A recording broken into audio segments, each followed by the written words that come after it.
G'day guys, Duckville here. We're going to watch a game that was sent in to me by our Protoss player who's starting at the top right hand side of Entomb Valley. This is a LANer game, of course. It says the name is Chrono, but it's actually, you may know him as Alej from previous casts. We did a PvP with Alej doing some crazy stuff in that, and then also another game. But this is going to be a PvT, so a little bit different, but he's going to be starting out at the top right. And of course, you may know Alej as Alejandrisha, I believe is the pronunciation, from Team Liquid. Many threads, a plethora, if you will, of strategy threads from Alejandrisha there that are really good. There's a lot of various builds that that he uses when he's playing. And of course all sorts of things like that. So you can catch him on Twitter, as it was linked below, along with his Twitch account as well. Does a bit of streaming, especially during the NA Play Him dailies. His opponent is going to be in the blue, just being scouted out now. Is going to be a Terran who has been. I'm not sure if he's been a little bit quiet lately, or if I'm just totally out of the loop. But this is Spades, formerly on Rain. I'm not 100% sure of his sort of status at the moment, but he's a fantastic Terran player. In fact, I'm pretty sure he's been hanging around #1 spot on the NA ladder, and maybe like in the top 10 on EU as well. But don't quote me on that one, because again, I'm not 100% sure. But Alej is going to be heading out with a 16 Nexus at the start of this game. Of course, this is a really good map for this particular build, because there's of course the possible, but you know, it's a risky bonus, as I like to say, where your opponent may scout out in the wrong direction and come to you quite late. Of course, if you're a Terran player and you find that your Protoss opponent has put down that 16 Nexus, there are a few different types of replies. You can get a reply where you will get an early command center yourself and try and catch up in the economy, which to me isn't the 100% best way to deal with it. But you can also do some bunker pressure at the front. You can switch into something like 3-4 racks, depending on how heavy you want to really commit to an early attack. And of course, there's the way that one of the Terran players in GSL took down Huck a little while ago. I think, was it Tasia? I think it was Tasia, who did this this sort of build where you do a tiny bit of early pressure with a couple of Marauders and a couple of Marines, nothing really too heavy, and then come in with Hellions and go in the back door with some medevacs, that sort of thing, and just really take advantage of the immobility of the Protoss at the start of this build, which is generally a big reason that we'll see lots of bunker pressure. And in fact, Spades taking advantage there of the positioning of the ramp and then the pylon as well. But it looks as if not microing that Marine well enough, and one of the Marines does go down. There are only a couple of probes that have died so far. We're going to lose another one just here. The Marine doing a little bit of stutter step, and it looks as if the SCV might actually get killed before the bunker is finished, and yes, it does. So that was perfect timing there by Alej, and it looks as if he will lose that extra probe, maybe another one as well, but the Marine is going to have to retreat for the time being. One Zealot is out, and as you can see, another one is just about to come through as well. So Alej has gone for the little bit more, like it's a little bit more of a riskier version of doing this build, where you just grab one gate, you get the assimilator and the cyber up, and you generally want to spend your chrono boost on the gate so that you can get some units out for defense, as we saw that first Zealot came out just in time to help out there. Yeah, so you really want to be careful with how you progress with that build. Obviously, if you're having a lot of trouble defending an early attack like that, or if you suspect that there could even be a multi-racks based pressure at the start of the game, you're gonna want to put down a couple more gates a little bit faster. Depending on your micro, you may actually want to switch into a little bit of Cybernetics Core chrono boost so that you can get warp gate up a tiny bit quicker, but it's very dependent. You have to be very well versed in reading what your opponent's doing. Now, Alej did a good job there of fending off that attack, and it looks as if he's going to just poke across and see what's there. We can see the bunker is up for Spades. He's got a second command center down here, which is just switching into the orbital command, which is going to give him a nice little boost. And in fact, he's going to be grabbing a factory, a command center, and just really going to be he's going to want to start going into that really heavy economic sort of catch-up mode where you really want to use the power of the mules. As we can see here, a couple of mules dropping down at the nat, and then also getting a lot of SCVs out to try and catch up in that regard. A Protoss will stay ahead in pros for quite a while when doing this particular build. Now, how you follow this up is very dependent on what type of player you are as a Protoss. It looks as if Alej, much like one of the builds that he has detailed on Team Liquid, is going to be following this up with a quick robotics facility. We'll see if this is actually going to be for an early Colossus or if it's just going to be for a bit of scouting, something like that. And of course, you really do need to get out and observe it very quickly, and in fact that is exactly what he's going to do, because the second sort of major threat after you've dealt with that early sort of any sort of racks pressure at the start is the Banshees. A Cloaked Banshee can come along and do terrible damage if you don't have that observer out, because it can be a little bit more delayed, because the Robo, generally in the more safer version of 16 Nexus, is going to come quite a lot later and is going to be very delayed. So Spades is going to switch over, and it looks as if he may try and do, well, we've got a couple of extra racks that are about to get constructed over here. The third command center is already switched into an orbital command, just putting down another mule just as well to make sure his economy is in a good spot. We do have a Raven now coming out, so Spades may look to do some sort of perhaps a Marine tank, maybe Banshee and a Raven or two sort of pressure. We'll have to see what happens, but that'd be quite nice if you can do that and perhaps expand behind it. But Alej is sitting up here at the third base of Spades and has already got a pylon down to block the command center that would normally be attempted there, and it looks as if, yeah, he's okay. He's gonna do this. This is actually a lot of fun if you do this. If you're a Protoss player, give this a shot. It's lots of fun. It's very risky doing this particular build, but it is very fun. What we're going to see is a Warp Prism. We'll probably see Warp Prism speed being researched. Where is the... There it is. Okay, interesting spot for the robotics bay. But speed is... there it is. Perfect timing. Going to get the robotics speed up a Colossus, and a second is also queued behind it. This is going to allow Alej to do a lot of pressure with the flying Colossus, which that's what the Koreans call it, if I remember correctly. So we'll see what happens. He's got the Prism loaded up now. He's going to do a little bit of pressure, a little bit like what TLO did back in the beta days, and also what Hero likes to do from time to time. You jump around inside the Terran base, put the Colossus down, get a couple of shots on the SCVs. They will decimate the SCVs there with that very high damage that the Colossus do.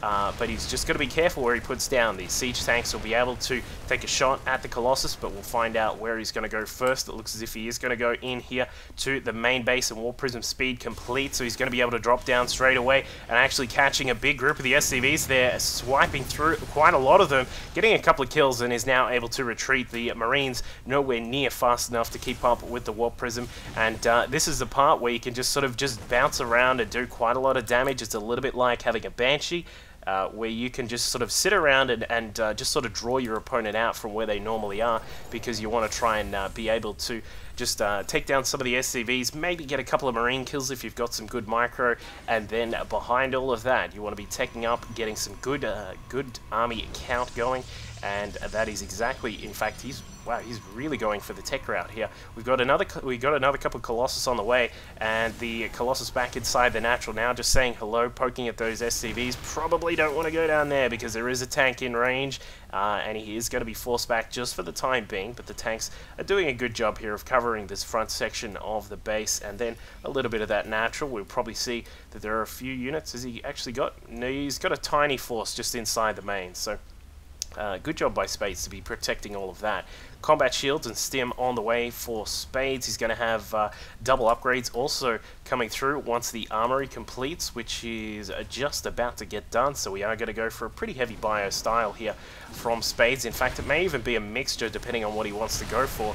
There is a roundabout of time, it's a roundabout now, where a Protoss who does a 16 Nexus, look at all that chrono, come on there, Alej, the Protoss gets very powerful at sort of this point here, this 13-minute mark, where the economy has just fully kicked in. We've got the 4 gas going, we've got a lot of probes, good saturation at both the main and the natural, and this is a point where the Protoss will either be extremely powerful and do a timing push with some Colossus and Gateway units, or they can look to take another base, and it looks as if Alej is going to take another base down in the bottom right-hand corner, which is a bit interesting. You don't often see that. It looks as if the Warp Prism has had a couple of fights with this turret here, getting caught out, and unfortunately for Alej, there is now a Viking out as well. So it's the harassment of this Prism with the Colossus is effectively over. However, it's still going to be quite powerful to use, both in terms of just being a little bit threatening to sort of come around here and just say, well, buddy, I'm still in your airspace. And of course, the Prisms are faster than the Vikings, so they can get away from that. But it provides the ability to do just a little bit more sort of that inferred pressure, and then also gives you the ability to get around the map a tiny bit quicker and help with defense. Like if Spades came down here with a drop or something like that and he wanted to try and defend it, you'd bring in a few zealots, bring in the Colossus as swiftly as possible. In fact, where is it? It's over here still floating around, and then you can use it for defense. So Alej is going to be kicking up his income here. We're currently sitting on 66 probes up in total for Alej. He's doing quite a nice job with his economy. We've got Spades sitting on a total of 67 SCVs as well. He does have a whole heap of mules down at the third base, and while he's doing that, he's getting a whole heap of racks as well. So he's going to really be kicking up this army in just a second. He's got a Thor out coming along with a couple more as well. In fact, we're going to have a Ghost Academy. So all sorts of upgrades going on for both players as well. 2-2 for Spades. He's got what else has he got? Once that, no doubt, once that Ghost Academy completes, we'll probably get Ghost Energy started. There it is, good timing. And he's going to look to probably get he's going to really need a good mixture of an army, because we'll have a look at what he has seen, and it looks as if he has scouted out at least the main, so he probably saw what the composition of Alej was, and he's really going to need a good mixture here. We've got Immortals, so we'll need some EMPs. We got Colossi as well, which means that there are going to be Vikings needed. It looks as if this Viking's still just hanging out the front here, but he's going to need a real decent mixture to be able to take care of these units from Alej. And speaking of the units, upgrades at the moment for Alej is sitting at +2 to weapons, +1 to armor is just about to complete, and +3 to weapons is also on the way. Storm is of course done, so these Templar, the few Templar that are out, do we have? No, apart from this one here, we only have that Archon. Now, looks as if Spades is going to head down the southern side of the map. It looks like this Zealot will not be able to catch the drop in time. It's a good position to patrol here as well, just making sure that he can see exactly what is going on. But the drop will proceed to float into the bottom right base of Alej. We'll see how he's going to defend this. I don't think Spades is aware of this. No, he's not. So it's going to be a little bit of a surprise here for him. And in fact, he's going to be double dropping. We got 2 medevacs up inside the main, doing a little bit of pressure here. They will not get too much done. The Colossi and the rest of the Gateway army come into effect and will be doing a lot of damage there, but the army down the bottom side is actually going to be able to get quite a few kills here. Should be able to take out that cannon, no problems at all. The probes coming to the rescue. Will they be able to take down these units? I don't think so, but the +2-1 Zealots have now warped in. They're going to be trying to do a little bit of damage, but beautiful positioning here from Spades has allowed him to keep a lot of these bio units alive. Some good starter step on the Marauders as well. Of course, they will absolutely tear through the Stalkers. A little bit of an interesting warp in there from Alej, but he has now got a decent mix of units here. The Zealots should be able to take care of those remaining Marauders, and that should be that drop done. Now, the worker kills from that was quite a lot from Spades. He's done a good job of actually getting a lot of those kills with that little drop there. While the drop up the top didn't actually get too much done, it was still quite a decent amount to get down in the bottom side. So we'll see how that affects Alej. I'm not sure if that'll actually do too much to his economy. As we can see, he's already chrono boosted out a whole bunch of probes, and we've still got some here at this 4th base as well. Spades also looking to take his own 4th base just inside this protected area of the rocks. We're now going to see those go down as well. The army of Spades looking very, very mean right now. He's got a whole heap of ghosts. Of course, the EMP, the main threatening part about them. Snipe almost, well, kind of pointless apart from dealing with High Templar, but it sort of depends on what you've got to deal with. And then we have a whole heap of medevacs as well. There's 7 of those in total, and also 4 Thors on the ground, which are going to be doing quite a lot of damage here. Now that they don't actually have any upgrades, but with a whole bunch of them like that, with 4 of them, not to mention the Ghost being able to put down some EMPs, and it looks as if there will be a few there. It catches out some of that army, the Colossi, the Immortals as well, and almost an Archon taken down. by all of those EMPs, and in fact, there go the rest of the EMPs, and we're going to have a huge battle here. Colossi down to the side, Immortals through the middle section here, a few more units now popping in as well. Looks as if we'll see Alej drop a couple of units down with that Prism. No, we won't, but he will actually be able to crush through the rest of this army. The Immortals, with their massive amount of damage to armored units, I think it's, where is it at now with these upgrades? I think we're at, what is it, 65 damage? No, not the Colossi. Yep, 65 damage with +3. The Colossi, of course, doing 21 damage with the Thermal Lance. And now we're going to have a big warp in of Templar. Going to be boosting up that army with a whole bunch of Archons. That's going to get very scary very soon. And Alej, wow, okay. We've just got 5 observers out. He's certainly going to have a lot of vision on the map here. Not really sure if some of these are needed in the same positions that they are, but it's going to be... We'll probably see Alej look to push right about now. I think he's disposed of a lot of Spades' army. Of course, the mech army that Spades had was quite expensive and time-consuming to produce. We'll probably see him try and remax on quite a lot of bio now, and it does look like that is the case. A few Thors still available as they were picked up and dropped back at home after the battle went sour for them. And here we go. We've actually got a drop in here from Alej. He's dropped in a few Zealots to say hello to that 4th base. He will have to evacuate. Spades pulling back the SCVs and the mules as well. Just looking at the harvesters again, we've got Spades sitting down on 70 at the moment to the 75 of Alej, and now gates are coming in aplenty. We've got a whole bunch of them down here at the southern base. We've still got some more up in here as well. That's a total of 17 gates, and it looks as if a few more upgrades are coming along for Alej as well. So these guys really bringing it into this late game stage here, and it's going to be very scary for Spades to try and deal with this. He's going to need some really good EMPs to deal with this massive amount of Immortals and Archons that are here. That is one big, perhaps a little bit of a vulnerability of Alej's army, is that he's very, very EMP unfriendly. And there we go. There goes one EMP. A couple are going down on the main bulk of the army as well, losing quite a lot of the shields on that.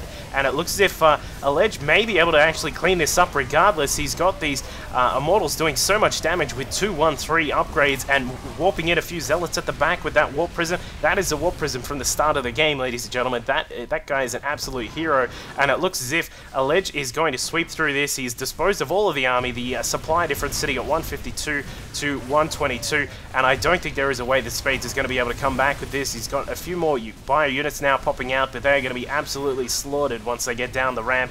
And there is a lol from Spades. He's had enough of that one. So that was a great game between these two players. Good to see the 16 Nexus come out of Alej again with that fast Prism for some harassment.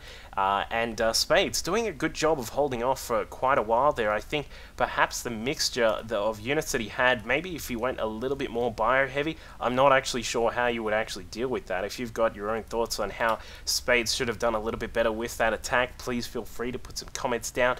Make sure you say hello to the guys on Twitter, and you can say hello to me as well, and jump on Facebook and my stream and all that sort of cool stuff, and I'll catch you guys next time. Cheers.